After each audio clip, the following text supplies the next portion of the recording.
Póngalo en agenda. La Suprema Corte de Justicia asesina el plan B, el llamado plan B en materia de política electoral y abre pues una serie de boquetes, no solo en la cuestión electoral y partidista del país, sino también en la condición política.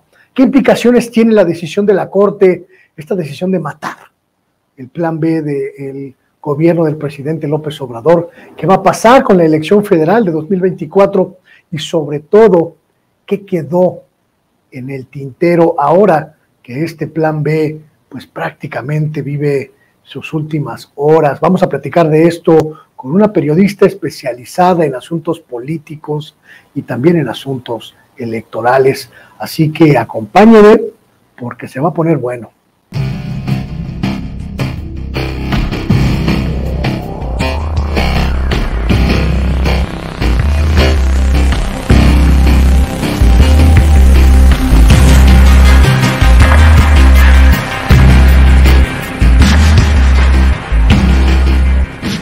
Muy buenas tardes a todas, bienvenidos, bienvenidas, gracias por estar aquí en Agenda.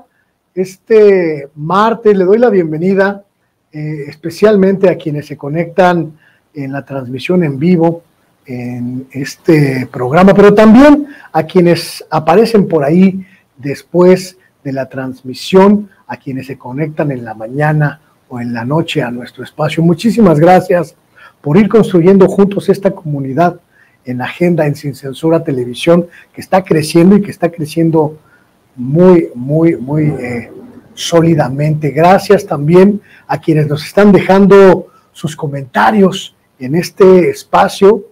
Y hoy vamos a hablar de lo que ayer adelantábamos un poquito al final del programa. Todavía no teníamos pues la información completa ayer, cuando hablábamos de la decisión que se estaba tomando en la Corte en materia de revisión del llamado Plan B, la serie de reformas legales en materia electoral y política en el país. Habíamos adelantado apenas algunos posicionamientos, como el de la ministra Yasmín Esquivel, que nos había permitido entender lo que iba a pasar en los siguientes minutos allí en la Suprema Corte. Y al final, pues se concretó lo que ya esperábamos, lo que ya se preveía y que no es sino, desde mi punto de vista, pues la toma de posición política de un Supremo Tribunal que debería solamente circunscribirse al ámbito jurídico.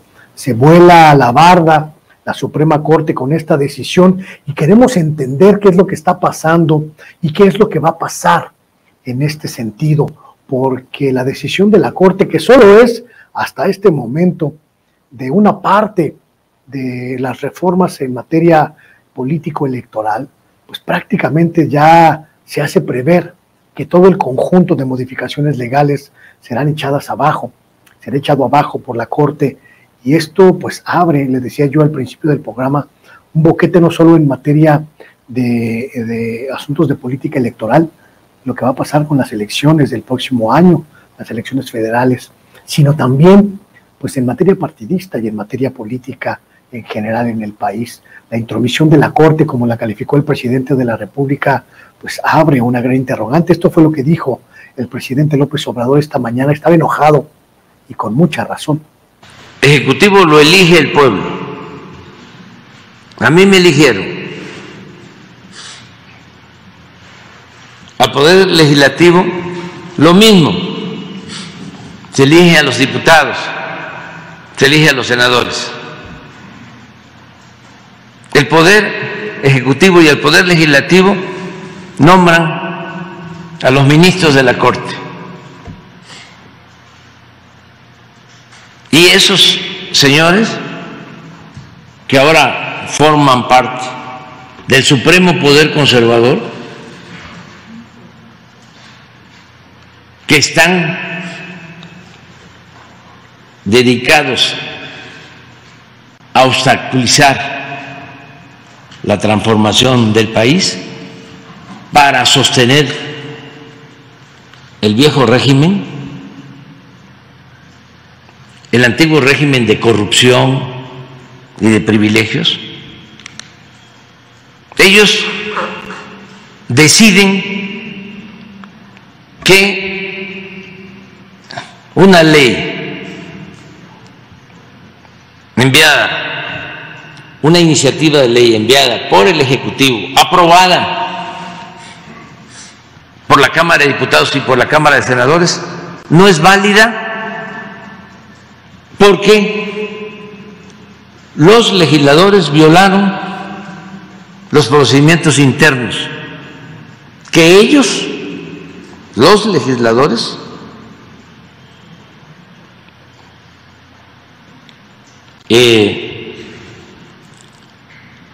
tienen aprobados de manera autónoma, en forma independiente.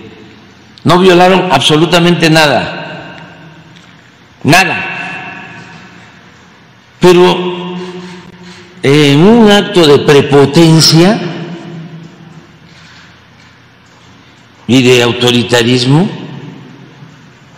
se atreven a cancelar la ley.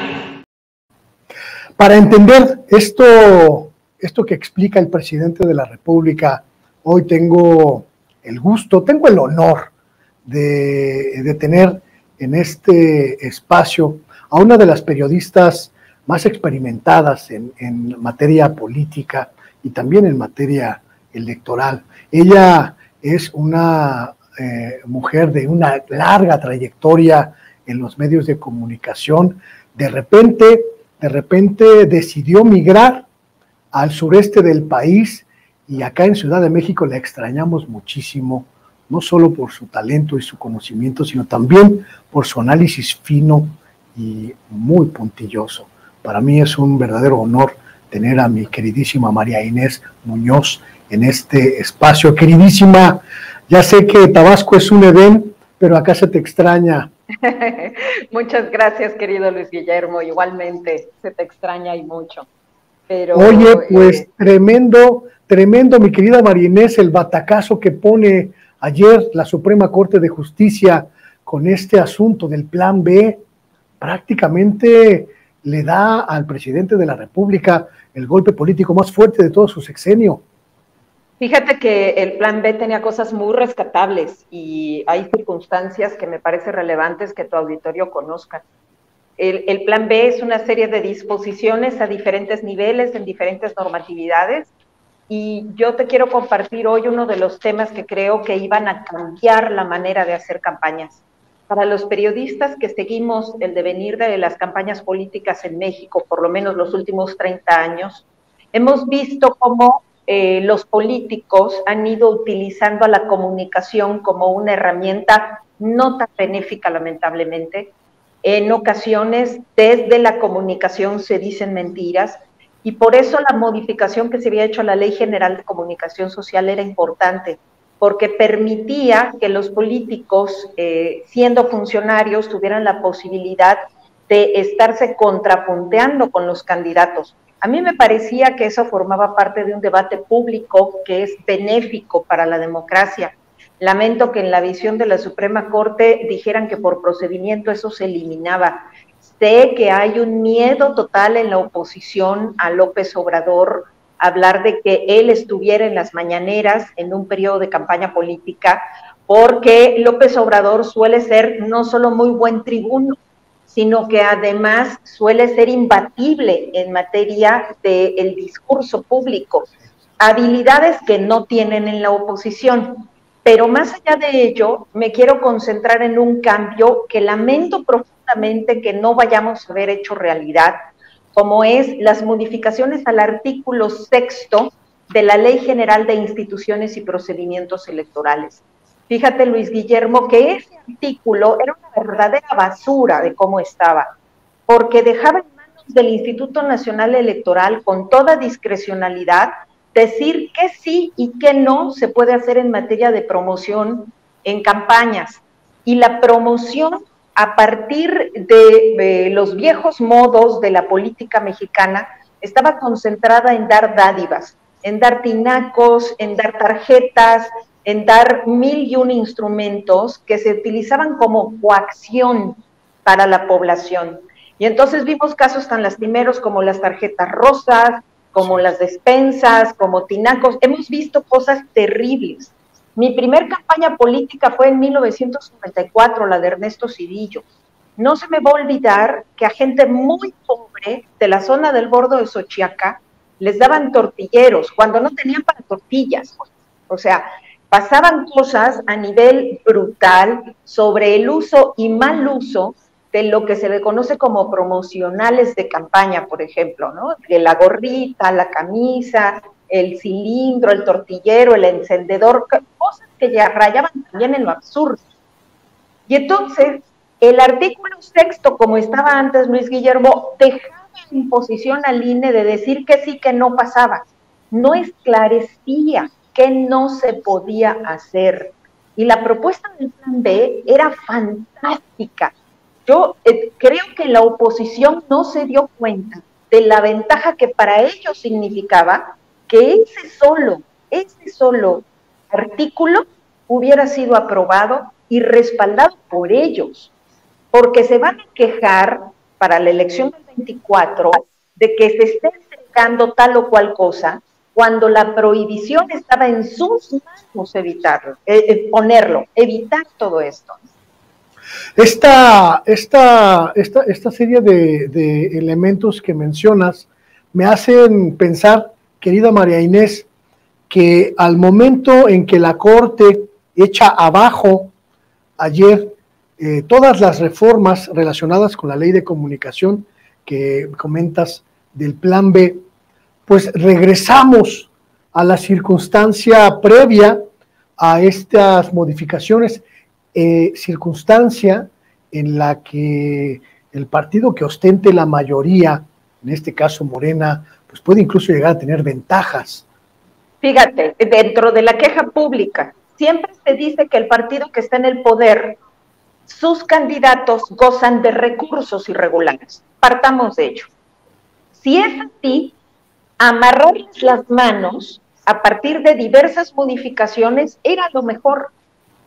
Y la oposición se lo pierde. Yo creo que en una ceguera absoluta no le quieren conceder ni un solo reconocimiento a López Obrador, y creo que eso es un error terrible para ellos.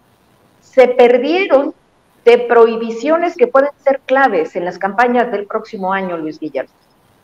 Esto que comentas en materia de supervisión de los gastos de campaña y de la forma en la que se puede sancionar o no el uso de instrumentos propagandísticos como el regalo de electrodomésticos, de láminas, de material de construcción, etcétera, que ya se establecía como de una manera más precisa, también puede volver a convertirse en un elemento de las elecciones a partir de este quiebre que impone la Corte. Entonces, para quien no conociera esta parte del Plan B, Luis Guillermo, si me permites, yo quisiera puntualizarte. Exprofesamente prohibía la entrega de tinacos, láminas, tarjetas, aparatos electrodomésticos, lentes, juguetes, cubetas, utensilios de cocina, útiles escolares, cosméticos y en general bienes o beneficios directos, indirectos, mediatos e inmediatos, en especie o efectivo, ya sea por parte del candidato o de cualquier otra persona. Lo prohibían exprofesamente para partidos políticos, para los equipos de campaña y para sus candidatos, pero además agregaba una palabra que me parece clave, fíjate, agregaba la palabra aspirantes, es decir, todos esos que luego se quieren hacer de posiciones de poder y que todavía no saben si serán finalmente candidatos, y que entran en este juego maniqueo de la política, de la entrega de dádivas, ellos lo hubieran tenido prohibido. Y se hubiera cambiado la manera de hacer campañas en este país. El modelo de comunicación política que tenemos todavía y que lamentablemente se va a reubicar en los cambios que se hicieron en el 2014, nos debería de obligar a decir qué otras cosas están haciendo los partidos políticos que no son correctas. Los partidos políticos abandonaron, Luis Guillermo, por muchos años la fórmula de las 3 S, que era suela, sudor y saliva, y se dedicaron a regalar cosas para, a partir de esto, generar vínculos de interés. Bueno, este artículo 6º los hubiera regresado a la suela, sudor y saliva, porque no podían entregar nada, salvo que además los hubieran detectado y denunciado. No, ahora todo queda otra vez en manos del Instituto Nacional Electoral, que luego utiliza una ceguera selectiva. Y esto me quiero referir, por ejemplo, con las famosas tarjetas en el Estado de México. Cuando se determinó ese caso, adujeron a que no era una dádiva porque no tenía dinero, porque se entregaban solo las tarjetas sin dinero. Bueno, díganme si no, tener la promesa de dinero en una tarjeta no es una forma de dádiva. Entonces, estamos abriendo un parámetro de comunicación y de promoción política que es preocupante. Si hubiéramos avanzado con la reforma que el Plan B proponía a ese respecto, y que esa es la parte que analizo desde hace muchos años y que lamento profundamente que los políticos de la oposición mexicana no entiendan que darle estos apoyos al sistema democrático era perfeccionarlo. Sé que les cuesta mucho trabajo aceptar que Andrés Manuel va un paso adelante de ellos en muchas cosas, pero el tema de la promoción política y qué se hace con ella, ahora que vemos en internet campañas políticas adelantadas y que vemos a todo mundo metido en promoción abierta, la regulación es necesaria, y es necesaria para no jugar chuecamente con la democracia. Tomando en cuenta, mi querida María Inés, que prácticamente todos los ejercicios demoscópicos, todos los sondeos de opinión, pues prácticamente plantean el mismo panorama, que Morena retendrá la presidencia de la República en 2024 y que es prácticamente un hecho que la popularidad del presidente López Obrador va a avasallar a sus opositores en lo que resta del sexenio. ¿Crees que esta decisión de la Corte impacte negativamente más en el gobierno del presidente López Obrador o en la oposición? Lamentablemente el hecho de que no se haya actualizado y no se actualicen sobre cosas que ya pasan, las normas que intentan inhibir estas conductas, curiosamente termina afectando más a la oposición, sí, pero también al gobierno. Y te voy a decir por qué. La oposición pierde la oportunidad de que haya una mayor fiscalización sobre los candidatos que están en esquemas en donde el gobierno les puede ser proclive. No me digo sobre todo o solo por Morena, podríamos hablar de estados como Nuevo León, como Movimiento Ciudadano o el propio estado de Jalisco. Ahora bien, ¿cuál es el punto? También al existir estas reglas y los candidatos tenerse que forzar a cumplirlas, también habría un parámetro para que desde el partido del gobierno dijera que ellos sí cumplen con la ley. Pero de que pierde más la oposición, pierde. Estoy segura, Luis Guillermo, que como hemos estado escuchando en años anteriores por diferentes circunstancias, la oposición va a utilizar un argumento para golpear al partido Morena diciendo que están utilizando recursos públicos para repartir tal o cual cosa. Yo creo que esa queja es una queja hipócrita, desde el punto de vista en que pudieron haber evitado eso al autorizar las modificaciones que se proponían a la Ley General de Instituciones y Procedimientos Electorales y que no quisieron ni leer, porque si las hubieran leído, se hubieran dado cuenta que era una gran oportunidad de amarrarle las manos a los candidatos que quisieran utilizar recursos públicos para repartir despensas o repartir láminas o repartir cosas. O sea, creo que hay una ceguera brutal desde cualquiera de los partidos políticos y hasta el Grupo Plural. No saben leer, hombre. Esta pues condición de inoperancia en la que queda el Plan B también nos hace preguntarnos, querida María Inés, en lo que va a pasar con la segunda parte de este plan, que también será pues sometido a escrutinio por parte de la Corte. Prácticamente será un hecho que la van a echar abajo completamente. Y la pregunta es, el trabajo que le queda ahora al Instituto Nacional Electoral, pues es prácticamente regresar a el escenario político, electoral y jurídico anterior, donde pues el INE dejó mucho que desear. Fíjate que en estos temas, con respecto a lo que se da, el regresar a normas pasadas es no ver que el mundo cambió en estos 6 años, ¿sabes? Las democracias cambiaron, van adaptándose a las necesidades sociales. Y entonces la oposición cree que el mundo no pasó nada en la democracia en los últimos 5 años, y eso es un error. Es un error desde el vista de cualquier partido político y es un error vista desde la sociedad misma. Por ejemplo, ¿por qué siguen sin entender que López Obrador llegó a la presidencia de la República porque tenía un discurso empático? O sea, siguen sin darse cuenta que hay fórmulas de la democracia que ya no se pueden aplicar, y entre ellas es intentar engañar a la gente. Más allá de lo que dice Andrés Manuel, de que el pueblo mexicano es un pueblo muy culturizado, y que te puedo decir, por ejemplo, que en Tabasco y en el sureste en general, la política se desayuna, se come y se cena, se toma en los cafés, se reflexiona en familia, se vive de una manera diferente al centro y al norte del país, que son menos politizados. Aunque habrá gente, por supuesto, que me diga que eso no es cierto. Yo lo invito a vivir cómo se vive la política en el sur de México. Hay una parte que me parece relevante, Luis Guillermo. La democracia mexicana, al tirar el plan B, más allá de si estás de acuerdo o no con la forma de elección de los consejeros electorales y de algunas cosas que eran también situaciones de forma, en el fondo se va a quedar en cada 6 años por capricho de la oposición mexicana. Y eso me parece profundamente lamentable.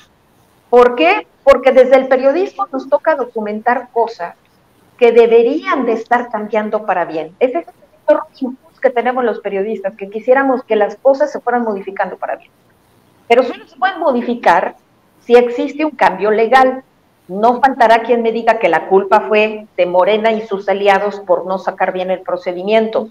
Yo lo que les digo es, la culpa es de la oposición, porque la oposición es la que debería de haber estado empujando reformas que mejoraran la democracia, no que le estancaran a la elección que les conviene con reglas que no tienen nada que ver con lo que está pasando en este momento en el mundo. Cuando el presidente María Inés señala que lo que viene ahora para su gobierno, para su movimiento, pues es buscar una dinámica de aprobación de un plan C que incluye arrasar en la siguiente elección. Prácticamente está declarando una guerra electoral contra sus opositores. ¿Tú crees que este escenario, con estas reglas jurídicas, estas reglas electorales, estas reglas políticas que pues por decisión de la Corte van a aplicarse en la elección federal del próximo año, abra la puerta a un escenario de caos político? ¿Crees que estemos en una circunstancia en la que pues políticamente todo pueda pasar? Mira, lamentablemente, si algo durante los últimos 15 años me he dedicado a estudiar, Luis Guillermo, es cómo lo legal termina afectando lo político y viceversa, porque en aras de la legalidad se han hecho muchas locuras en México. Y cuando hablamos de los temas electorales, entre menos clara es una ley, obliga a que las estructuras hacia abajo tengan que crear normatividad secundaria. La normatividad secundaria tiene un problema, no fue votada, fue impuesta por una institución. Y entonces, así como en el Instituto Nacional Electoral se hicieron omisos en el caso de los amigos de Fox, para sancionar de manera adecuada en su momento, y sacaron una sentencia a toro pasado. Yo te puedo decir que el primer riesgo en las elecciones es que vamos a estar sujetos a leyes poco claras que se abren a la discrecionalidad que quieran mantener en el sistema judicial electoral. O sea, la mayoría de las elecciones que siempre por las confrontaciones, las que no son ganadas por un margen muy amplio y que hay oportunidad de litigarlas, que es como se conoce en el argot legal electoral, esas van a terminar como decisiones de democracia en manos del sistema electoral judicial. Y eso es un problema, porque todo el esfuerzo que significó hacer una campaña, porque todo el apoyo que se pudo haber buscado por parte de la población, puede terminar por la decisión de alguien que está en su escritorio y que no sabe qué significa estar trabajando con la gente. María Inés, aquí hay también una pregunta que me parece sumamente importante. ¿Qué va a pasar con el escenario en el que el poder del presidente López Obrador y el poder de la oposición colisionen en 2024 y no tengamos una elección lo suficientemente clara en términos electorales? ¿Qué va a pasar con los instrumentos jurídicos que provee el Tribunal Electoral del Poder Judicial? ¿Qué va a pasar con los instrumentos administrativos y de vigilancia que provee el Instituto Nacional Electoral? ¿Y qué va a pasar con este juego político y social que parece irse convulsionando cada día más? Me preocupa eso porque quizá lo que el plan B ayudaba a resolver era el escenario de una elección reñida en la que las reglas claras permitían certeza a la hora de definir ganadores. No quiero ni imaginarme lo que puede pasar si llegamos a una elección como la de 2006, con un porcentaje menor al 1% entre el espurio y el verdadero ganador. Va a ser muy complicado. Yo tampoco quisiera imaginarme el escenario fatal, pero Luis Guillermo, a cómo están las cosas en este momento, si no hay una elección con las características similares a las del 2018, en donde el margen de votación entre el primero y el segundo lugar era superior al 20%, que es lo que la regla electoral te pone como una posibilidad de poder pedir la anulación de una elección, va a ser muy complicado. Vamos a vivir un ambiente postelectoral que lo del 2006 fue algo muy pequeño, muy leve. Podemos estar viviendo un ambiente postelectoral muy complejo con base en esta premisa, en el que vamos a estar en manos de la interpretación del sistema judicial electoral, lo que esté pasando en las urnas, si en las urnas no se puede ser contundente. Mira, conozco elecciones que se han ganado por un voto y que las comunidades, cuando son pequeñas, respetan eso. Hay elecciones que se han ganado por 40, 50 votos, que implica la anulación de una sola casilla. Pero ¿qué estamos hablando de una elección federal, una elección que es amplia? Los porcentajes se reducen y sabemos muy bien que se puede estar sometiendo, recordarás, el voto por voto, casilla por casilla. Claro. Y que sabemos que lamentablemente al sistema judicial electoral no le gusta hacer recuentos. Hay pues muchas cosas ahí en el tintero, mi querida María Inés.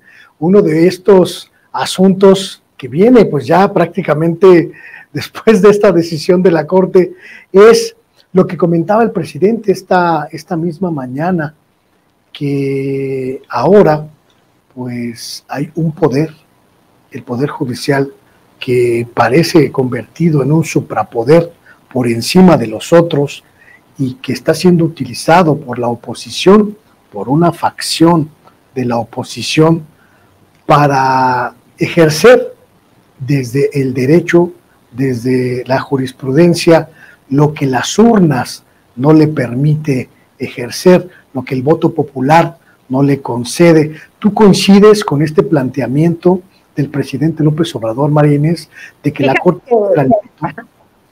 Fíjate que me ocupa que estoy viendo que en los sistemas de organización política de los partidos que se han opuesto a actualizar las leyes, no lo quiero encasillar solamente en el tema del Plan B, Luis Guillermo, sino que ellos, el Plan B surge del presidente, pero ellos no se preocuparon por actualizar ninguna norma. O sea, todo lo que les genera preocupación o les genera escozor, no lo resolvieron y tuvieron 5 años para hacerlo, y no lo han hecho. Entonces, a partir de esto, a partir de no realizar lo que se necesita hacer para una mejor democracia, lamentablemente creo que nos deja en decisión de pues un grupo de personas que no es lo más moderno de las democracias, no es lo más social de las democracias. O sea, yo en serio estoy sorprendida cómo la clase política, recordarás que así se mencionaba en la prensa por muchos años, que la clase política no es más que esta burocracia que nada entre cámara y cámara y luego se vuelve autoridad y luego se regresa a la cámara y así se la pasan. Este tipo de personas no han entendido que en la sociedad hay cosas que cambiaron, que en la sociedad hay gente que en este momento te avienta la gorrita que le diste con el nombre del aspirante, porque te dice que una gorra no le soluciona el día a día en su casa, ¿no? Y todo este tipo de cosas se van sumando a lo que debería de cambiar en la democracia y a lo que vemos los periodistas con respecto a las democracias que se pueden estar interpretando a partir de lo que pasa también en otros países.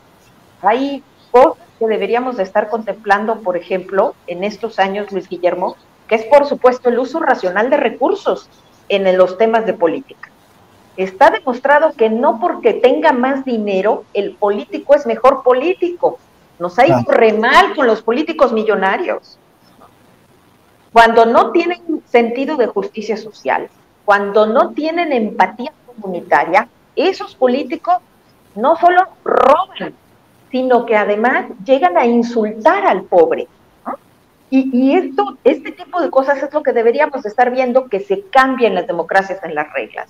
Pero pues tenemos una clase política en la oposición que no piensa, no lee, no le alcanza, y lo peor es que se siguen preguntando por qué perdieron el poder cuando ya pasaron 5 años, ¿no? 5 años. Queridísima María Inés, tengo que agradecerte esta conversación maravillosa y lúcida. Tengo que presumirte con mi audiencia porque es un lujo tenerte aquí en Sin Censura TV, en la agenda. La agradecida soy yo. Tengo que comprometerte porque a mí no me deja conforme que allá en Tabasco te tengan agarrada y no nos des casi nada de ti. Acá en Chilangolandia, mi querida María Inés, nos haces falta. Pocos periodistas, mi querida María Inés, poquitos tienen tu mesura, tu conocimiento y sobre todo tu sensatez al analizar. Así que te agradezco muchísimo que hayas aceptado conversar con nosotros. La agradecida soy yo, Luis Guillermo, y también por supuesto un saludo a Vicente y a todos quienes hacen Sin Censura. Creo que ustedes desde el ejercicio del periodismo independiente, pero que es un periodismo que también tiene causas, creo que la gente que ve periodismo independiente logra tener una opinión completa de lo que pasa en la sociedad. Lo que ustedes están haciendo es muy importante, es generar nuevas escuelas, generar nuevos parámetros. Quienes nos dedicamos ya más a la investigación, estamos obligados, creo, a compartir lo que estamos viendo, y siempre espacios como el tuyo, Luis Guillermo, que tú sabes, no solo admiro tu carrera, sino admiro tu probidad, admiro tu necedad con respecto a los ataques que luego te hacen. No, yo me hubiera dicho adiós hace mucho, hace tanto necio. Pero, ya hicimos costra, querida. pero creo que la labor que ustedes hacen es sobre hablar esto que yo he llamado en algunas épocas el lado B de los discos, porque siempre se ponía el lado A, en donde las versiones oficiales o las versiones que tienen más audiencia son las que se convierten en reglas. Bueno, a mí me encanta que haya la posibilidad de ver el lado B de las cosas, y en lo poco o mucho que yo pueda contribuir a hablar de ese lado B, sabes que por supuesto pues siempre estaré más que atenta y encantada de las invitaciones. Y pues no extraño la Ciudad de México, extraño a la gente de la Ciudad de México como tú. Muchísimas gracias, querida. Pues estamos centrados para una conversación posterior. Muchísimas gracias y hasta pronto. Gracias. Hasta luego. Pues ahí tienen ustedes a la periodista María Inés Muñoz. Yo le recomiendo que la siga. Si usted vive en el sureste del país, allá en la zona de Tabasco, Campeche, Chiapas, seguramente la conoce mucho más porque ella tiene pues sus programas de radio, sus colaboraciones en los medios regionales del sureste.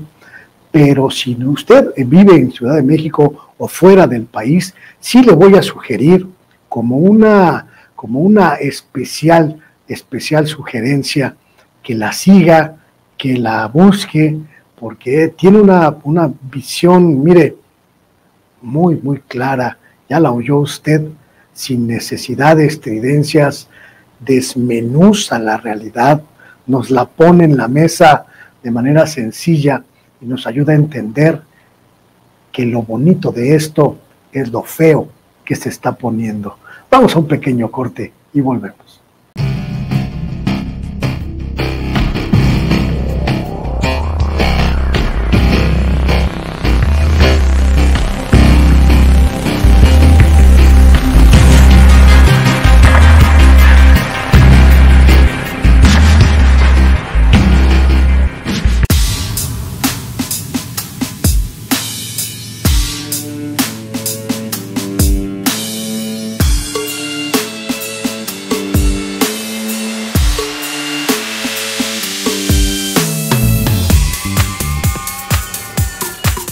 Esta discusión del Plan B en la Suprema Corte de Justicia de la Nación todavía no termina.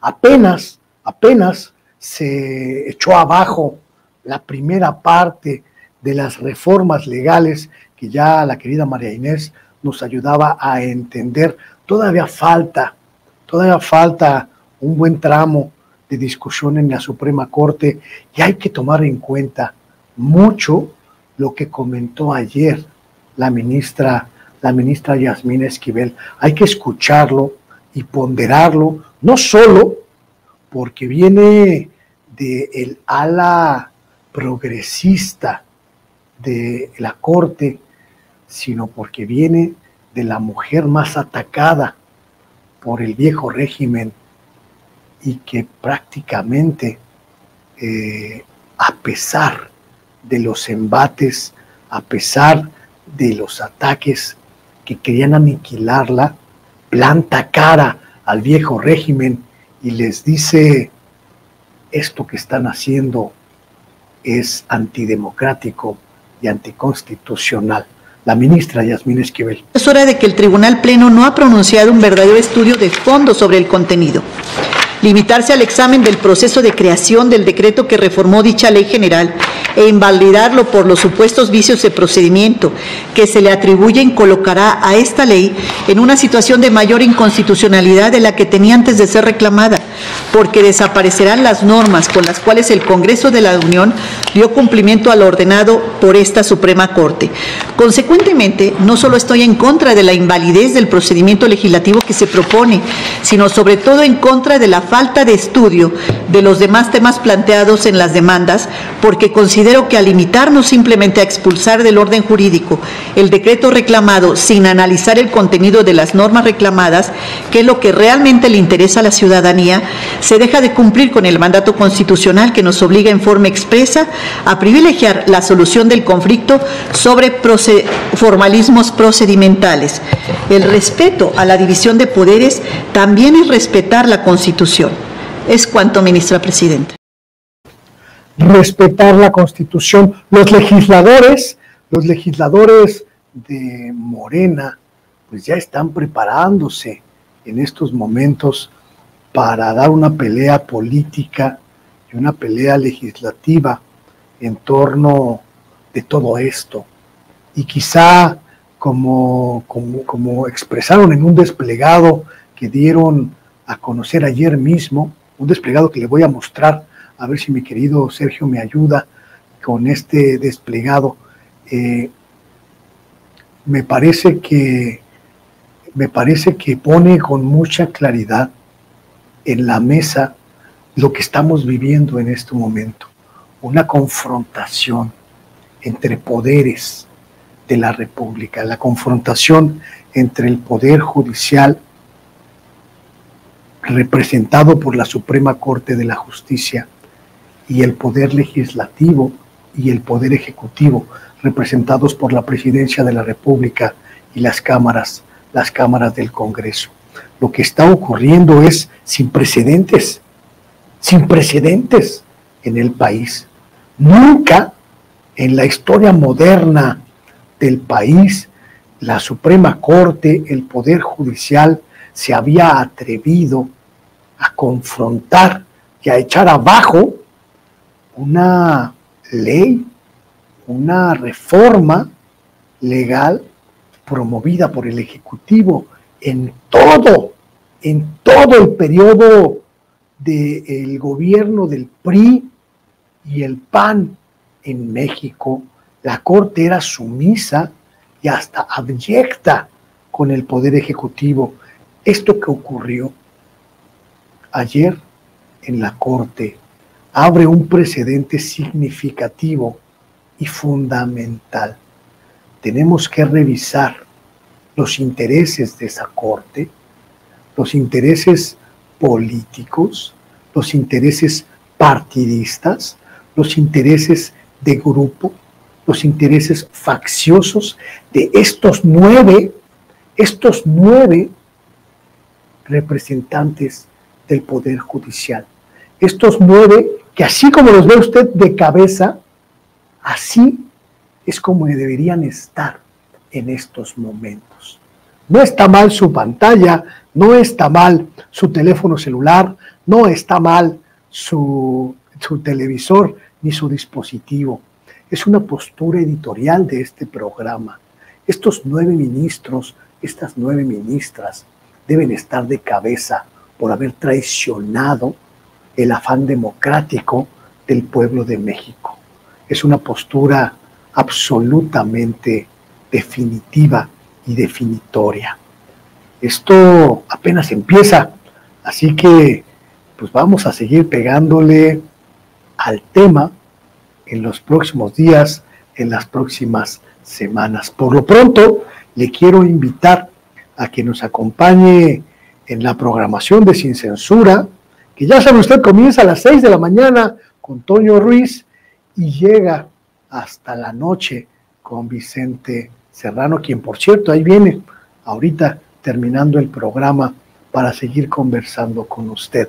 Yo le invito a que nos veamos mañana aquí en Sin Censura Televisión, en Agenda, y me quiero despedir dejándole estas palabras del presidente López Obrador, llamándole a usted que nos ve, a usted que nos escucha, a la acción. La única forma que tendremos de transformar este país es a través de las urnas, y que no quede ninguna duda, ni la más remota, ni la mínima duda de cuál es el sentido de la decisión popular. Arrasemos en las urnas con esa oposición que no quiere ver un México distinto, mejor, más justo y democrático. Empecemos hoy a construir en las urnas ese México de transformación que todos necesitamos. Ahí nos vemos mañana. Plan B, sí. Ahí viene el C. Ahí viene el C. No tiene remedio el Poder Judicial. está podrido.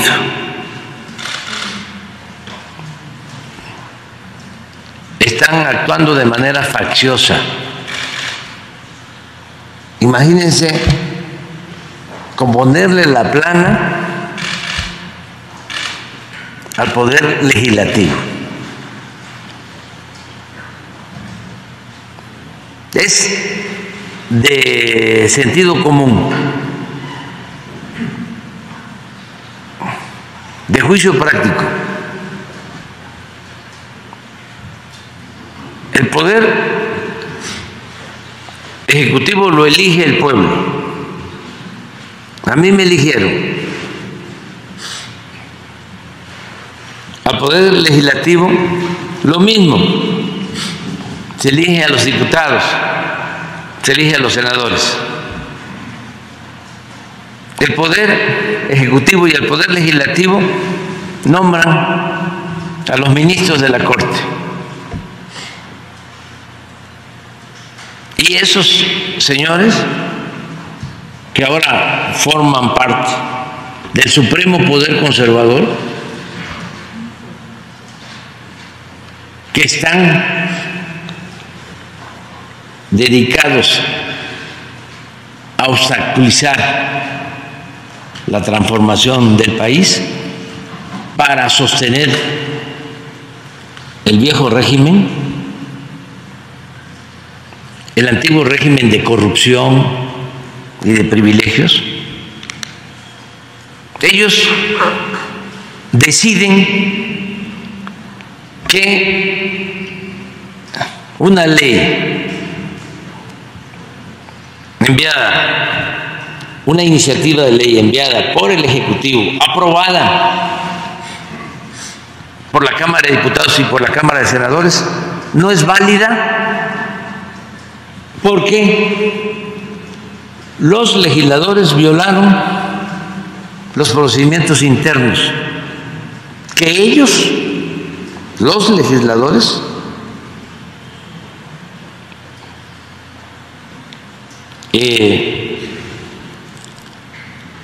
tienen aprobados de manera autónoma, en forma independiente. No violaron absolutamente nada, nada. Pero en un acto de prepotencia y de autoritarismo, se atreven a cancelar la ley. Los ministros de la Corte, que están al servicio